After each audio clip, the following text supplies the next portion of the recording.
This is Yvonne from the AJC dining team. I'm here with Chef Robert Phalen. Hello. At Mary Hoopas' House of Fried Chicken and Oysters in Eastlake. Tomorrow is National Hot Chicken Day, so we thought this would be a perfect opportunity to come and watch some hot chicken being made in action, live. Live. So let's start out talking a little bit about your hot chicken. So what you make here is not exactly the same as like what people would expect of like Nashville hot fried chicken, right? So what we do here is it's a morphed kind of way of what they do in Nashville. So in Nashville, you know, it's like super hot. Right. You know, you feel it the next day. You feel it the next day. You need to drink like a gallon of milk Right. and everything. So, you know, it's not pleasurable for everybody. Right. So what we do here is it's a mild hot to where it's more flavorful, a flavorful spice. Okay. You know, than trying to give you a 4-alarm fire Burn your in mouth your mouth. off. Yeah. Right. Yeah. So, you know, that's a little bit of the difference. And it's, you know, we're not, like I said, we're not trying to kill anybody with our hot. It just needs to be spicy, flavorful. Right. Right? All right. Yeah. Agreed. All right. So let's talk a little bit about how you start out. So this is the breaded. Yes, so we start out, the chickens are brined overnight, and then we quarter them, 3 pieces per order, Okay. and we leave the wings on and everything, and then we go through a buttermilk seasoned flour again. Okay. So it's like a double coat on it, and you know, we have our special secret herbs and spices in our flour, and then it's basically goes straight into our fryers. And what we've learned is 2 different temperatures. Okay. So it's basically backwards as far as like if you made French fries. Okay. So we start with blanching French fries. You start in a low fryer and then go to a high fryer. Okay. So we're going From high to low. So we're basically blanching the chicken to get that crisp, and then finishing it in a lower to keep the color and keep it moist. Okay. Yeah, it's great. Yeah. We just figured it out. Yeah. I was gonna ask, so how long? I mean, how did you kind of come up with this specific Well, recipe? actually, the fryer? Well, or how you sort of put the chicken together. Well, we've been doing this at Wynyard Stag for a while, Right, so it's yeah. kind of just been a progression of trial and error. Okay. And then So this is the same. it's the chicken same. they would find It's the at same. Wynyard Stag. But you know, there we only do it on Mondays, Right. and there we do it all in cast iron skillets from rendered fat throughout the week, of like pork and chicken and beef, and then we do it in the cast irons. All And right. we only have a limited amount. Okay. Here, so that we would it's be every in the day, weeds all day long. Right. So you got the big fryers. Yeah. Yeah. So you know, essentially, we always put the breast in first because the breast takes the longest. Okay. Look at that go. And then here, we're only looking for color. What is the color that you're looking for? Okay. So we have a little bit of pre-fried. So yeah, we want that nice golden brown. Golden brown. Okay. Smells nice too. Yep. I need to figure out some way to like waft this out to the Bottle it. Yeah, outside. exactly. You know, yeah. like if you go to Disney World, you know, you walk by everything and it's Yep. like, oh, I want cookies or I want this or I want that because they're pumping it all outside. If you pump it outside, we have a line. And if you're just joining us, we are at Mary Hoopas' House of Fried Chicken and Oysters in Eastlake with Chef Robert Phalen. We are frying up some hot chicken in advance of tomorrow's National Hot Chicken Day. All right, so, and if you have any questions, pop them in the comments and we'll try to get them answered. So over here we have, this is the one thing that we do that's very much like Nashville. Okay. We use pork fat. Ah, okay. So it's a good lubricant for the spices. Okay. And so it's just melted pork fat. And in here, once again, is lots of secret. Lots of secret spices that we can't reveal. Right? So once it comes out, it basically goes into there. Okay. So you have like a whole bat of this ready to go for busy nights? Yeah, we have it pre-made. We've given our recipes to some people, and they've got it under lock and key for us. Very secret. Ooh. So we're almost there Okay. as far as like color. And so you just kind of sit in there and check on it periodically to see what it tells or something, right? And then, so basically, once it comes out, we'll drain it a little bit, and then it goes straight into that, and then right on the plate. Okay. And are you letting it like soak in there for a little while? Yeah, we will. Just need to grab something real quick. Okay. Just the thermometers right here. Okay. So you want to see what the temperature is. What are you looking for? Not cold. Not cold. Okay. Very not scientific. Cold means not raw. Right. Okay. So yeah, that's basically what we're looking for. So we transfer over to here now, and you can tell that it's smaller bubbles, lower temperature. It's getting happy now. It does seem happy. So do you have different, is this the only kind of sauce that you put on the hot chicken, or do you have different levels of heat here? No, we're not trying to be, right. either you want it hot or you don't. Yeah, and temperature and spice is all upon the person who's eating it. Some people think that our regular chicken is just too spicy. Really? And my daughter, who's 4, eats it all the way down to the bone. Okay. She's actually 5. She'd be mad if I said she was 4. She just had a birthday. Oh. So yeah, we're just see how the color's staying. Yeah. It's nice, and we're just checking for temperature. And are you going for as far as the texture goes? I mean, you want it to be as crisp as possible, or yeah. Yeah. And what's the secret for that in terms of the ingredients? I don't know. Yeah. It's just kind of roll the dice and hope for the best. We've started to realize if we dredge and bread a day in advance, it becomes even more crispy. Really? Okay. Yeah. So if somebody going from cold to the fryer, right? So rather than going from how they say steaks, if you leave them out, you get a better sear. Right. Yeah. It's like the coldness kind of locked in. Yeah. Huh. It's weird. Interesting. So if somebody were to try to make this at home ahead of time, their version of it, maybe preparing it the night before might be not a bad idea. Yeah.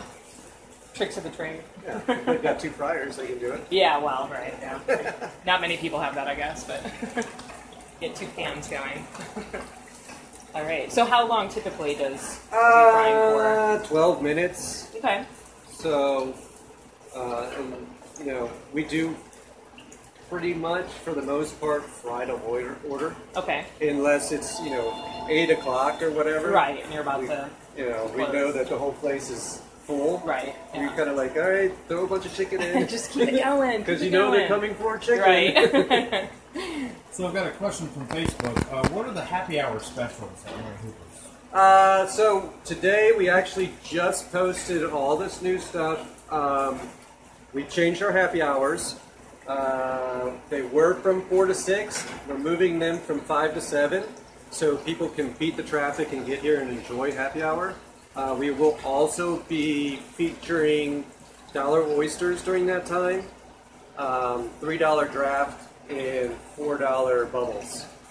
So sparkling something or another. Yeah. So sounds like the perfect way to celebrate. Fried chicken and champagne goes great together. Yeah, those are 2 winning things to put together. Where do you source your chicken from? Right now we are strictly using Springer Mountain. Springer Mountain. Yes. All right. That's a Georgia company. Yep. And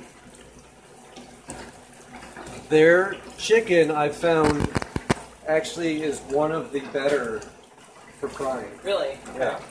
Is there something to look for, when you're looking for a chicken, that fries better than other types? A lot of people are going to probably be mad, but pasture birds don't fry as well. Okay. Why? They're a little tougher. Okay.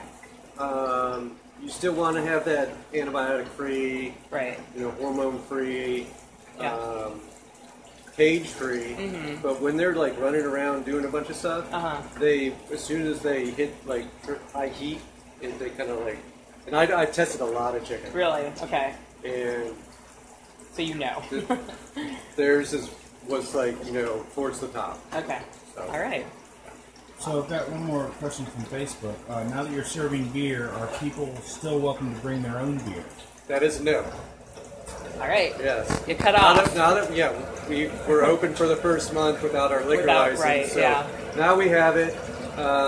We have lots of beer for you all to enjoy. A large selection, 6 beers on draft. We have more beer coming. We're going to have a large beer format of like larger beers. We're going to lay down beers. It's going to be fun. A lot of beer. A lot of beer. Same with there's more wine and champagne coming, and all of our actual liquors on the way. So I know oysters and fried chicken are obviously two things that you guys do a lot of at One Ear Stack, as you mentioned before. So why the decision to pull those over here? Like, what is it about those two? There's two types of food. Yeah, I think it fills a void. Yeah. You know, everybody likes oysters. And everybody likes fried chicken. Right. That is if true. you don't like one, you like the other. Yeah, I should hope right? so. And then everybody likes good beer It's and champagne. Yeah. Anybody who's in the know likes at least one of those things. All right, so we're going to be there. Like I said, we're just looking forward to basically burn my rib. So breast always takes. So you want it real hot? Yeah. Yeah. And the breast is still giving me trouble. So are there? I mean, you those are typically the 3 types of bird that you use, right? Okay. And you leave it all on there. Yeah. Yeah. Leg, thigh. Yeah. And breast. Wing, breast. Right. And we don't sell it by the piece, and we don't sell white and dark. It's like a half a chicken. Right. And You get the half chicken, a whole chicken. Yeah. The bad mother clucker. Oh. Yeah. What's that going to be? Can you talk about that yet? Basically, it's going to be like a bucket of pony beers, 2 dozen oysters, 2 whole fried chickens, and something going on in there for like you and all your cronies to come in and have a good time. So. All right. And can you talk a little bit about Mary Hoopas in general for those who might not have been here before? First of all, Mary Hoopa, where does that name come from? Mary Hoopa was a family friend on my wife's side of the family. Okay. Who the quote-unquote secret recipes They're all pass along. So lots of things that we're doing right now are from my wife's family and from Mary Hoopa herself, as far as being passed down. Okay. All right. So now here's where all the magic happens. All right. I'm excited for the magic. And again, we are here at Mary Hoopa's House of Fried Chicken and Oysters making hot chicken with Robert Phalen. Any questions? Drop them in. But we're about to see the best part. Oh yeah, it's the dip. The dip.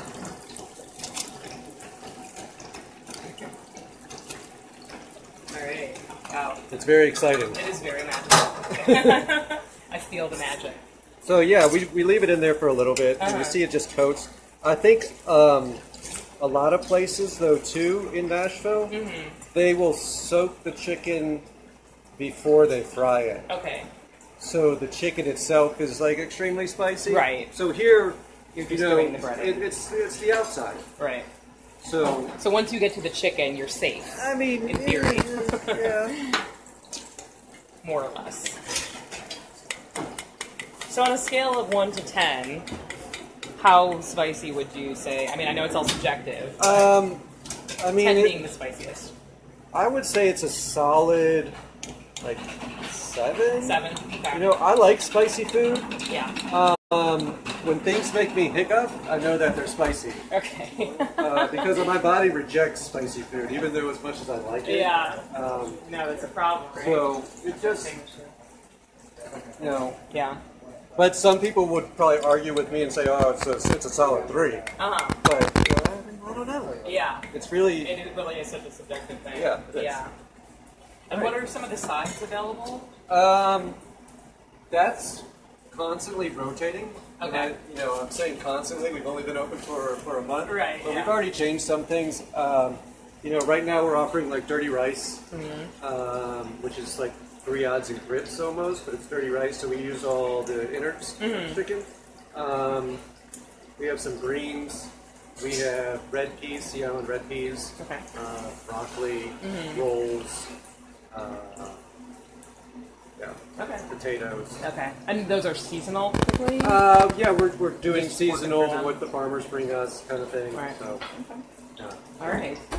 And there we go. That's Okay. the spicy So hot here we chicken. go. And can you talk a little bit about your plates? I know, like, that's kind of a thing here, right? So, the month before we opened, I went on like a mad Goodwill hunt. Goodwill hunting. Goodwill hunting, yeah. And just cleared them out of all of the china and silver and stuff like that. So it's like totally mismatched. It's complete. If you went to your grandmother's house, that's the feeling that I'm trying and I want. I want it to be extremely family, extremely grandma is. Grandma, right? Yeah. So like, nothing needs to match. Yeah. And some things do match. Right. But that's kind of an accident, maybe. Yeah, I see lots of people, picking up the plates and stuff and looking on the bottom and being like, I had these as a kid, So it invokes that feeling of nostalgia a little bit. Right. All right. Great. We got one more Facebook question. What's chicken and oysters without dessert? What's the most popular item on the dessert menu? Ooh, right now, the Choco Taco. Yes. Can you talk about... So you guys do have homemade Choco Tacos here, right? Yes, so we make the chocolate waffle cones. Inside of it's the mascarpone, and there's some ice cream as well, dipped in chocolate with pistachio on top. Would you like one? I got some over here. I mean... And then we do all soft serve ice cream and everything. Yeah, let's check them out. How could we not at this point?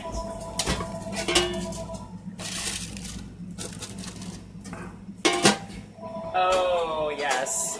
This is like an elevated Choco Taco.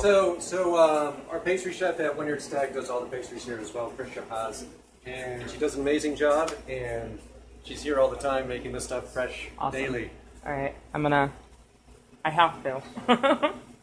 Hopefully you're not allergic to nuts. Okay. I probably should have eaten this after I ate the hot chicken to cool it off a little bit, but that's all right. We do things backwards, right? All right, so one more time. We were here at Mary Hoopa's House of Fried Chicken and Oysters with Robert Phalen, making hot chicken. Tomorrow is National Hot Chicken Day. We will have a roundup on ajc.com of some places to get hot chicken around town, so you can check that out. Otherwise, thanks so much for joining us. Well, thanks for coming in. All right. Thanks, Stay everybody. hot. Yeah.